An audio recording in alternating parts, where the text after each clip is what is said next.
नैव खलु एतेषु कश्चित् स्वातंत्रेण प्रकाशो अस्ति, इनमें से किसी का भी स्वतंत्र रूप से अपना प्रकाश नहीं है। जैसे चंद्रमा का तो सभी को ही पता है, चंद्रमा किसके प्रकाश से चमकता है? सूर्य के। लेकिन सूर्य का भी अपना स्वतंत्र नहीं है। सूर्य किसके प्रकाश से चमकता है? ईश्वर के प्रकाश से। इसलिए वो वर्णन करते हैं कि समाधि किसी व्यक्ति की लगती है तो ऐसे लगता है कि जैसे करोड़ों करोड़ों सूर्य एक ही साथ उदित हो गए हों। एक सूर्य उदित होती कितना प्रकाश होता है, फिर 100, 200, 500 हो जाएं तो भी उसकी हम कल्पना कर सकते हैं कि वो प्रकाश कैसा होगा। और ऐसे एक साथ करोड़ों सूर्य उदित हो जाएं तो फिर तो उसकी कल्पना भी नहीं की जा सकती। गीता में कहा ना, ऐसे अर्जुन को जो विराट रूप दिखाई दिया। तो ईश्वर के लिए ये सृष्टि माने ऐसे ऐसे सूर्य कितने बना रखे हैं ईश्वर ने। जो हमारा एक सूर्य है, ऐसे ऐसे सूर्य हमारी ही इस आकाश गंगा में कितने हैं? लाखों की संख्या में हैं। और फिर ऐसी ऐसी आकाश गंगाएं कितनी हैं? गुलजी नहीं पता हमें, तो अपने सीधा है अनंत बोल दो।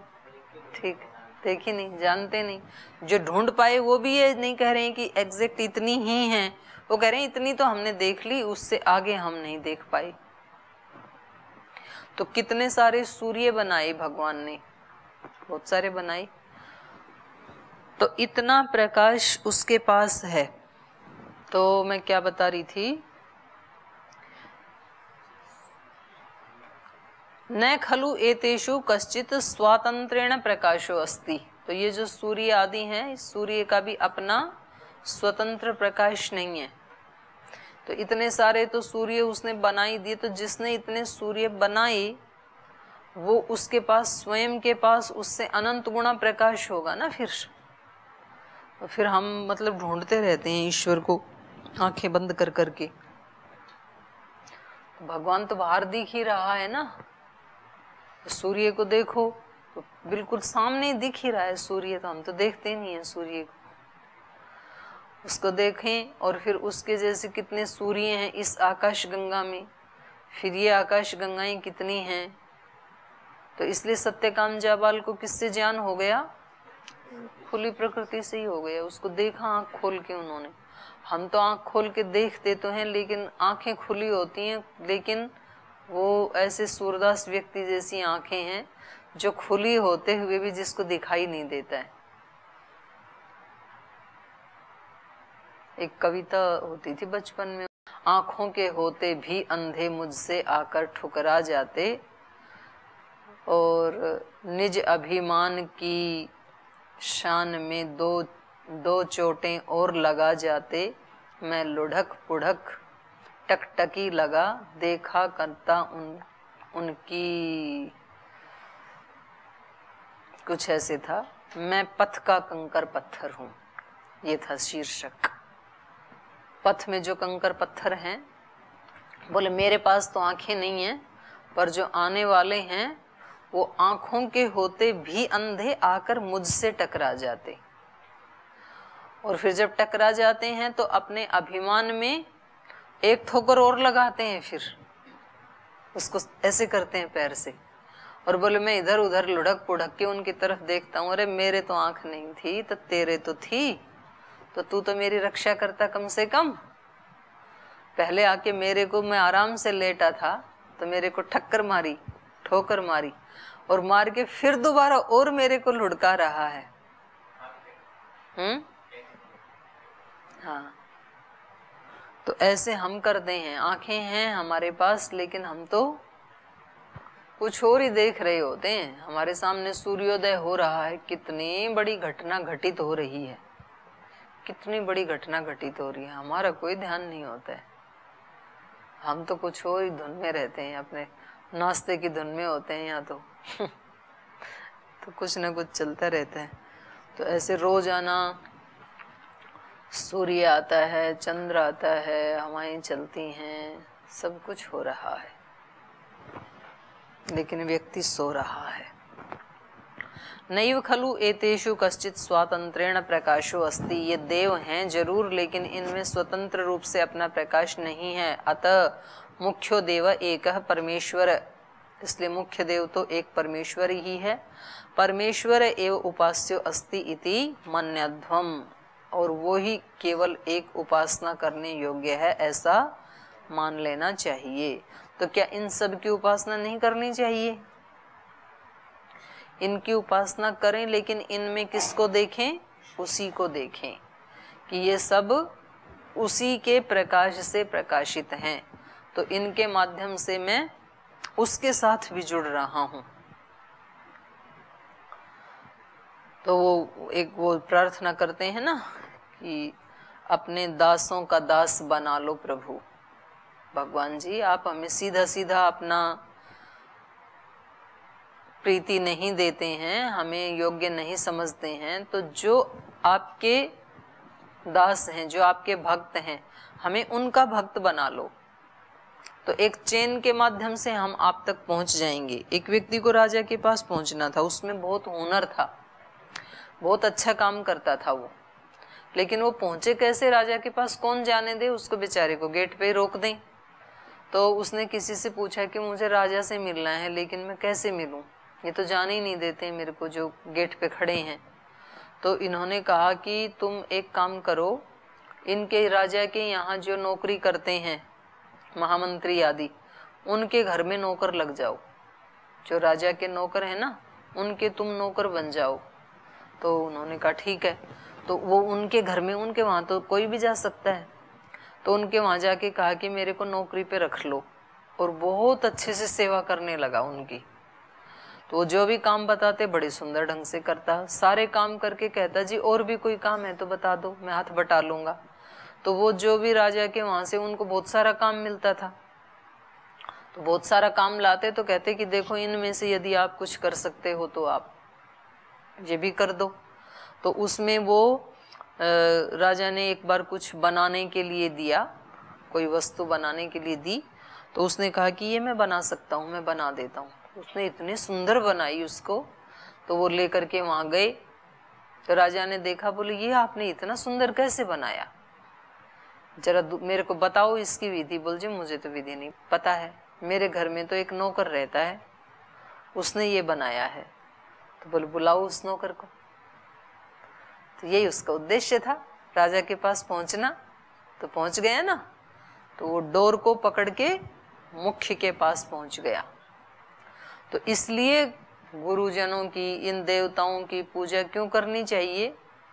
क्योंकि इन देवों में भी उसी का प्रकाश है। तो इन देवों के माध्यम से मैं देवों के भी देव के पास पहुंच सकता हूं। तो कभी भी व्यक्ति को मतलब ऐसे नहीं मानना चाहिए कि मैं कैसे मिल सकता हूं। उनकी किसी भी चेन से जुड़ जाओ। जैसे स्वामी जी महाराज जी, किसी व्यक्ति को मिलना है, कोई गांव का व्यक्ति है, बिल्कुल गरीब है, कोई पैसे नहीं है, कोई ज्यादा डिग्रियां भी नहीं है, कोई प्रतिष्ठा भी नहीं है, अब कौन मिलने दे उनको बेचारों को महाराज जी से। अगर वो बड़ी मुश्किल से हरिद्वार आ भी जाएं तो जो सिक्योरिटी गार्ड हैं वो अंदर ही नहीं घुसने देंगे। शिविर में भी आ जाएं तो मंच पे कौन जाने दे, नहीं मिल सकते, वो किसी हालत में भी नहीं मिल सकते।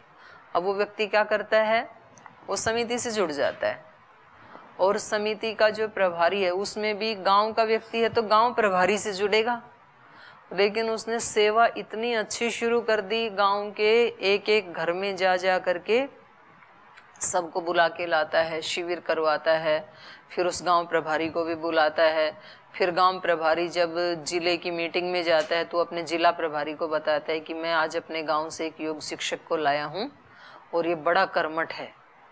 फिर जिला प्रभारी को कहता आप भी आना हमारे शिविर में, और गांव में एक ऐसा माहौल बना दिया स्वर्ग जैसा। योग सीखते हैं लोग, सफाई अभियान चलाते हैं, सत्संग भजन करते हैं, यज्ञ करते हैं, एक इन्वायरमेंट बना दिया उस व्यक्ति ने। अब जिला प्रभारी उसकी रिपोर्टिंग जब राज्य प्रभारी आता है तो उसको देता है कि बड़ा अच्छा व्यक्ति है।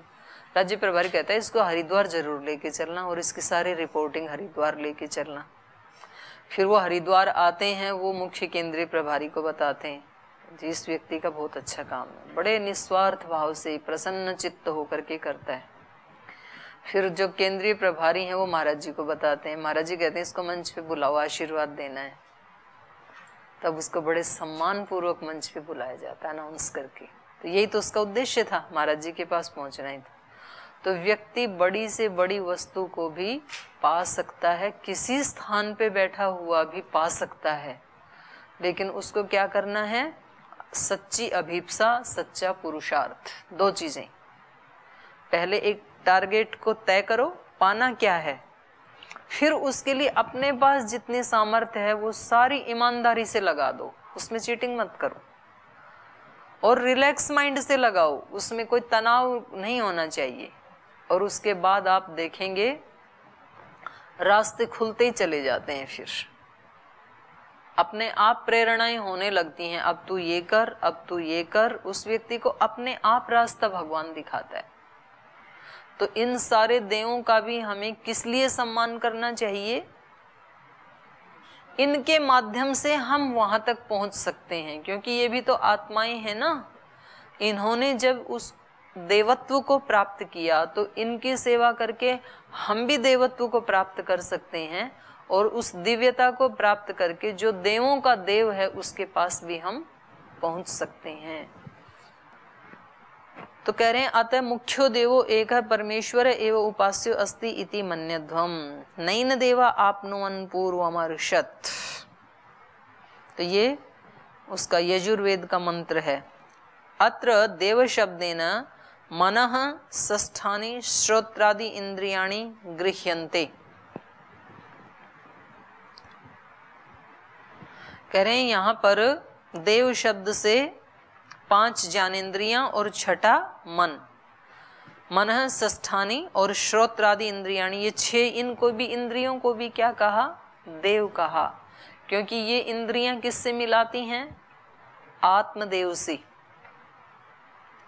तेषाम शब्द स्पर्श रूप रस गंधानाम सत्य असत्यस्य च अर्थानाम द्योतकत्वात् तानि अपि देवाः।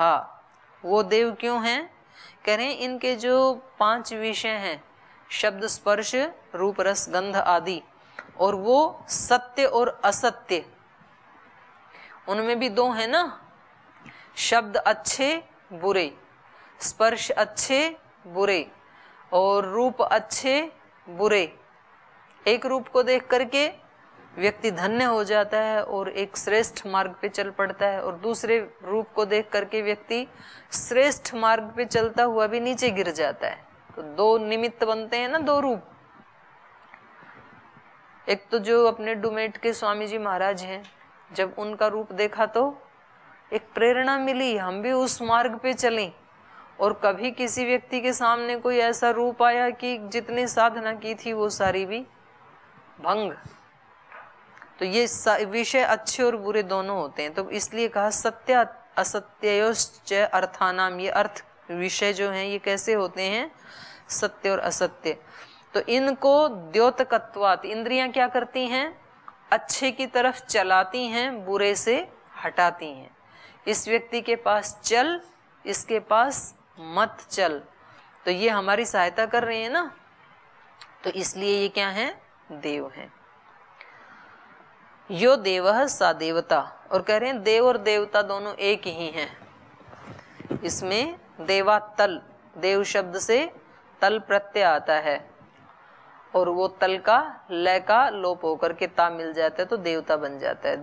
देवातल अष्टाध्यायी का सूत्र है। इति अनेन सूत्रेण स्वार्थे तल विधानात् देव एव देवता। स्वार्थ में प्रत्यय आता है देवातल।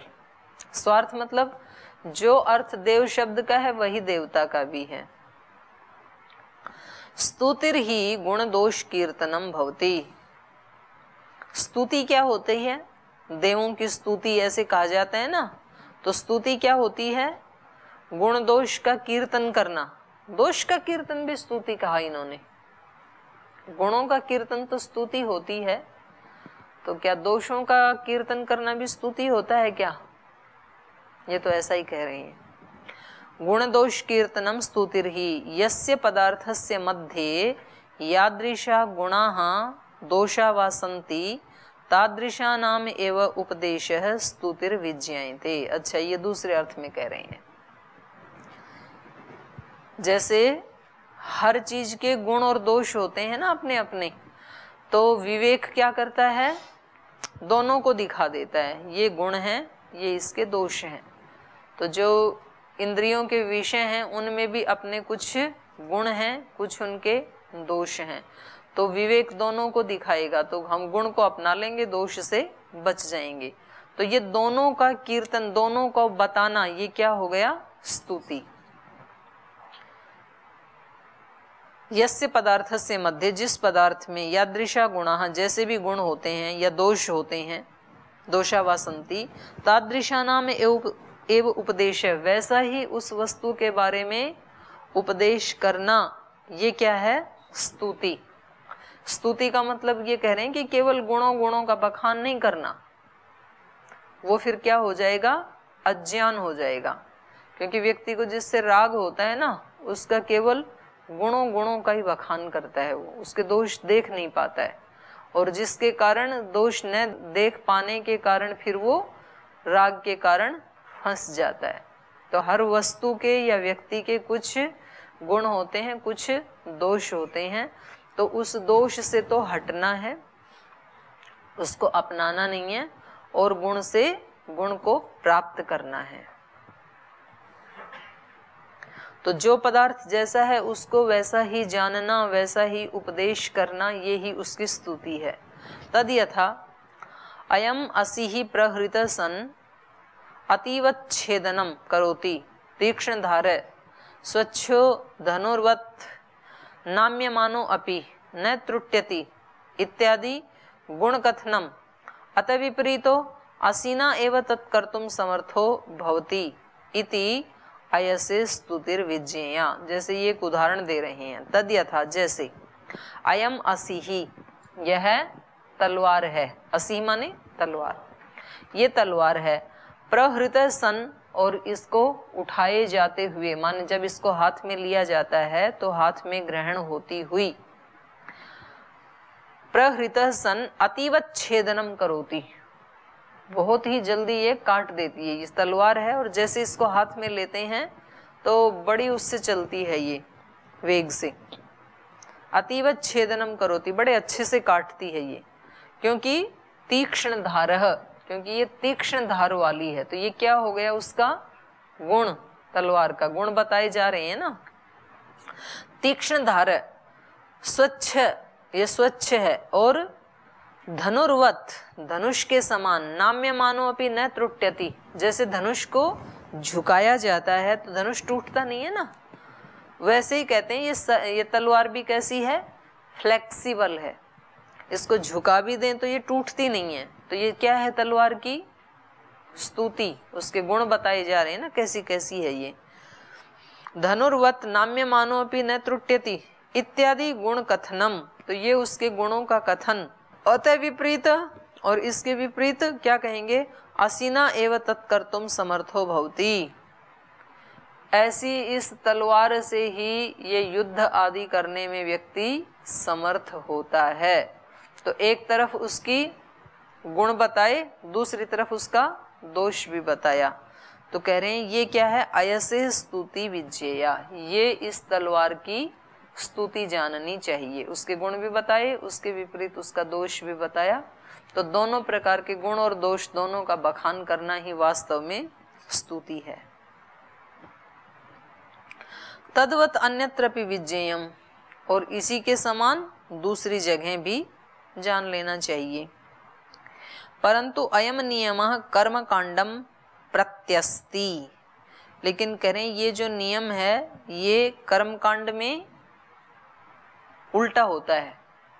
प्रत्यस्ति माने प्रति अस्ति, विपरीत, वहां पर क्या करना होता है, उपासना ज्ञान कांडयोः कर्म कांडस्य निष्काम भागे अपि च परमेश्वर एव इष्ट देवो अस्ति। चाहे उपासना कांड है चाहे ज्ञान कांड है, दोनों में, और इन दोनों का कर्म कांडस्य इन दोनों में कर्म कांड का निष्काम भागे अपि, चाहे वो निष्काम भाव से कर रहे हैं तो भी परमेश्वर एव इष्ट देवो अस्ति। उपासना में तो परमेश्वर इष्ट देव है ही, ज्ञान में भी परमेश्वर ही इष्ट देव है, लेकिन जो कर्म कांड है उसमें भी जब वो निष्काम भाव से किया जाए तो उसमें भी परमेश्वर ही इष्ट देव है, वो ही इष्ट है। कस्मात् तत्र तस्यैव प्राप्ति ही प्रार्थ्यते, क्योंकि जो निष्काम भाव से कर्म कांड भी किए जाते हैं, यज्ञ याग आदि भी किए जाते हैं, तो उसमें क्या मांगा जाता है? भगवान को ही मांगा जाता है। तत्र तस्यैव प्राप्ति प्रार्थ्यते, उसी की प्राप्ति की प्रार्थना की जाती है। तो यश्च तस्य सकामो भागो अस्ति तत्र इष्ट विषय भोग प्राप्तये परमेश्वरः प्रार्थ्यते। और कह रहे हैं उसमें भी दो प्रकार के होते हैं ये कर्म कांड, एक सकाम कर्म वाले भी होते हैं, एक निष्काम कर्म वाले भी होते हैं। निष्काम कर्म वाले तो ज्ञान और उपासना की श्रेणी में ही आएंगे, क्योंकि ज्ञान उपासना में परमात्मा इष्ट होता है, और निष्काम भाव से जो कर्म कांड किया जाता है उसमें भी परमात्मा ही इष्ट है। लेकिन जो सकाम भाव से किए जाते हैं उनका भी देवता कौन है? उनका भी ईश्वर ही है, क्योंकि वहां उनको जो चाहिए उसकी प्राप्ति के लिए वो ईश्वर को ही प्रार्थना करते हैं। यश्च तस्य सकामो भागो अस्ति, जो उस यज्ञ का सकाम भाग है वहां भी तत्र इष्ट विषय भोग प्राप्तये, अपने इष्ट विषय के भोग की प्राप्ति के लिए परमेश्वर प्रार्थ्यते, परमेश्वर की ही प्रार्थना की जाती है। तो वहां पर केवल ईश्वर को ही सामने रख करके किया जाता है ये कर्म कांड आदि है, चाहे वो सकाम हो चाहे तो वो निष्काम हो। अतः कारणात् भेदो भवति परंतु नैव ईश्वरार्थ त्यागः क्वापि भवति इति वेद अभिप्रायो अस्ति। इसलिए कारणात् भेदो भवति, कारण दोनों के हैं तो दोनों प्रकार के फल में भेद तो होगा। एक सकाम भाव से किया जा रहा है, एक निष्काम भाव से किया जा रहा है, तो इनमें कारणात् भेदो भवति, कारण से हेतु के कारण भेद तो होता है, परंतु नैव ईश्वरार्थ त्यागः, लेकिन ईश्वर के लिए जो त्याग किया जाता है वह क्वापि न भवति इति। तो ईश्वर के लिए जो परमेश्वर का जो है नैव ईश्वरार्थ त्यागः क्वापि भवति इति वेद अभिप्रायो अस्ति। लेकिन दोनों में ही ईश्वर का त्याग नहीं करता है ये साधक। जब सकाम करता है तो भी ईश्वर से ही प्रार्थना करता है, और निष्काम करता है तब तो ईश्वर से, उस ईश्वर को चाहता ही चाहता है। तो दोनों ही स्थितियों में वो ईश्वर को ही चाहता है, तो ईश्वर का त्याग नहीं होता है वहां। अब इसके प्रमाण दे रहे हैं ये। अत्र प्रमाणम, इसका प्रमाण है महाभाग्या देवताया एक आत्मा बहुधा स्तूयते। महाभाग्या देवताया, उस महान देवता का, एक आत्मा, महान देवता मतलब ईश्वर, वो महान जो देवता है जिसकी स्तुति आदि की जाती हैं, एक आत्मा, वो एक आत्मा ही, आत्मा मतलब परमात्मा। महाभाग्य देवताया एक आत्मा, तो ये जितने भी देवी देवता हैं इन सब का एक आत्मा है। एक आत्मा मतलब एक परमात्मा है। देवों का भी उपास्य है ना कोई, तो वो कौन है? परम देव, परमात्मा। महाभाग्य देवताया एक आत्मा बहुधा स्तूयते, तो ये महाभाग्य देवताओं का भी जो देवता है वो अनेक प्रकार से स्तूयते, स्तुति किया जाता है। जब हम देवों से भी स्तुति करते हैं तो वो भी वास्तव में किसकी स्तुति है? ईश्वर की ही है। देवों से भी कुछ मांगते हैं तो वो भी वास्तव में किससे मांगते हैं? ईश्वर से ही मांगते हैं। तो माता पिता आदि की भी स्तुति आदि करते हैं, सेवा करते हैं, तो वो किसकी सेवा है? परमात्मा की ही है, ऐसे ही कह रहे हैं। महाभाग्य देवताया एक आत्मा बहुधा स्तुयते, अनेक प्रकार से, ये सारे उसी के ही रूप हैं। तो उस एक देव की ही अनेक प्रकार से यज्ञ आदि में स्तुति की जाती है।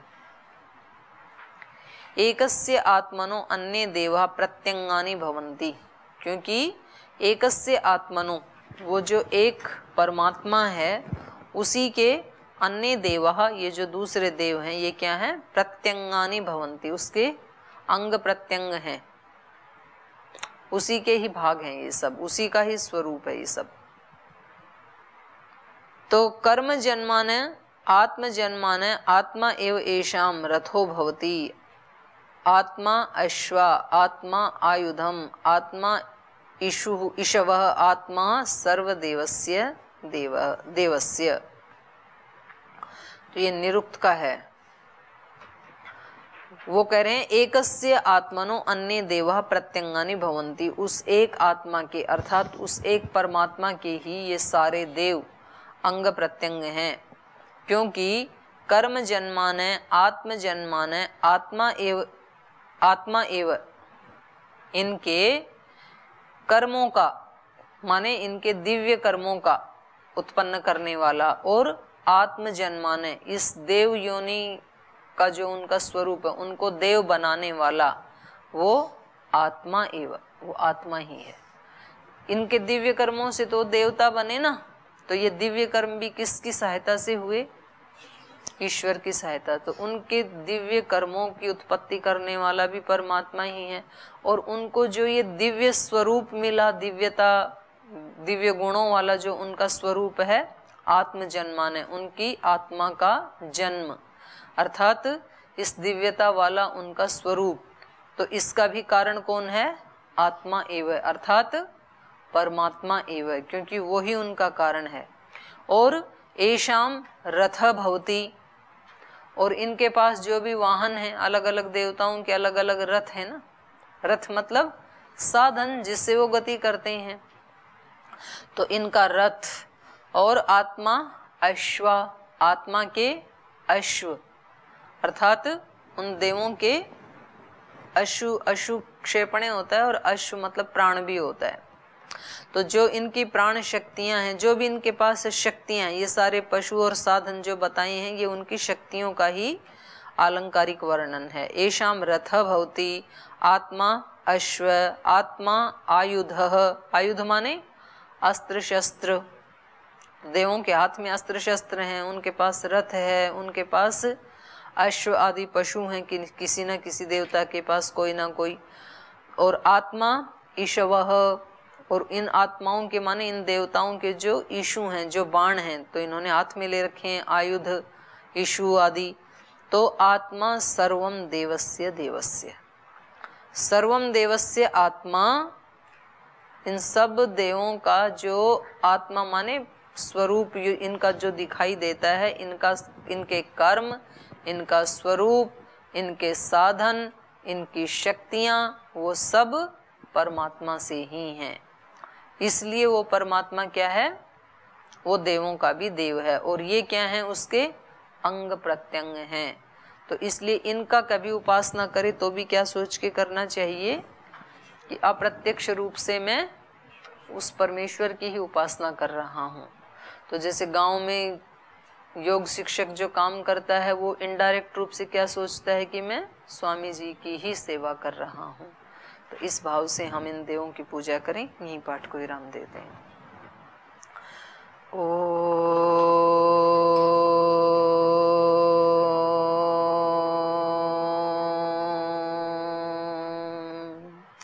शांति शांति शांति ही। श्री गुरुभ्यो नमः।